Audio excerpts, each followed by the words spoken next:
All right, it's happening right today in Georgia. Get ready. Testimony in Donald Trump's election interference case could see Fani Willis disqualified over her relationship with the prosecutor she hired as the judge orders his former divorce attorney, Terrence Bradley, to take the stand. The judge expected to take issue with Nathan Wade's cell records showing thousands of interactions with Willis in 2021. Not only the phone, you see the voice text, you see the texts.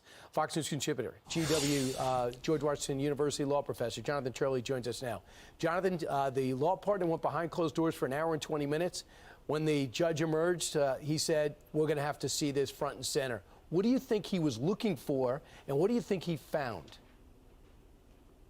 Well, the judge has been very cautious about privilege. This is a very odd profile for a witness. You know, he was the former partner and also the former lawyer for Nathan Wade in a divorce proceeding.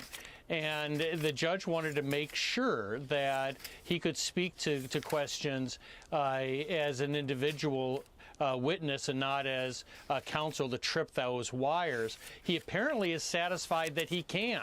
Now, the Willis team kept on preventing questions from the opposing counsel, who is trying to show that it was, in fact, this attorney that supported their original motion, that this relationship began long before Nathan Wade was hired.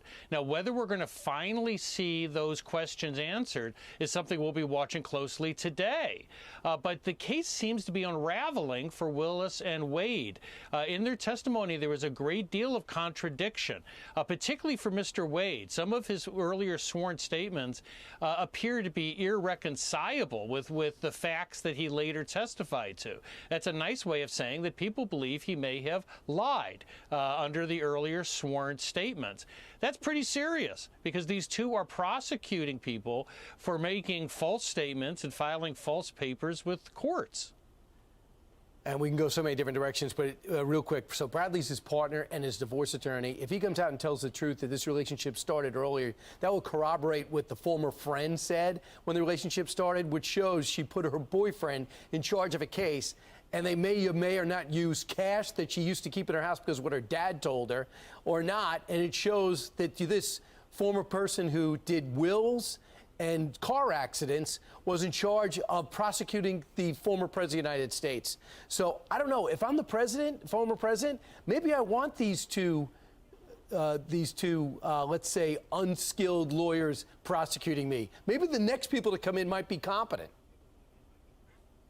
Well, the problem, Brian, is that the original allegations are really fading away because more serious problems are now mounting. You know, if they committed perjury, if they filed false statements in court, they could face personal charges. They could be referred to the bar. I mean, the stakes are very high here. They thus far have not been able to answer some of those questions. Some totally different, but I want to get you to weigh in on this. This former editor at the New York Times, now with the Atlantic, wrote this about what he was doing at the New York Times. He feels bad about it. He says, our goal was supposed to be a journalist, to be a journalistic rather than activist. This I learned in my 2 years at the Times is not the goal that everyone shared. Take the Hunter Biden laptop story. Was it truly unsubstantiated on paper? Kept saying, as many kept saying, many of my colleagues were clearly worried that lending credence to the laptop story could hurt the electoral prospects of Joe Biden and the Democrats. So you talk about media being in the pocket, we assume it. Now we're getting confirmation on it. And the story is really long in the Atlantic and things that were compromised. But then New York Times was an advocate for Joe Biden, clearly. Well, this is just the latest such article. We've had previous editors talk about the bias at the New York Times and how it has become an effective state media outlet for the Biden administration.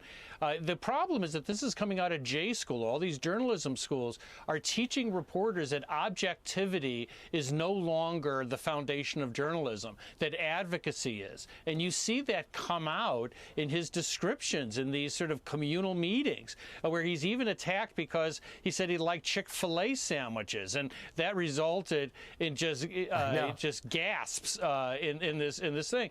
That's the sort of ridiculous point we have come to. But the media is sawing on the branch upon which it is sitting by replicating this orthodoxy and bias in the media. Go get him, Jonathan Turley. We'll look forward to getting your analysis post-game show today in the afternoon on the Georgia case. Thank you. I'm Steve Ducey. I'm Brian Kilmeade. And I'm Ainsley Earhart. And click here to subscribe to the Fox News YouTube page to catch our hottest interviews and most compelling analysis.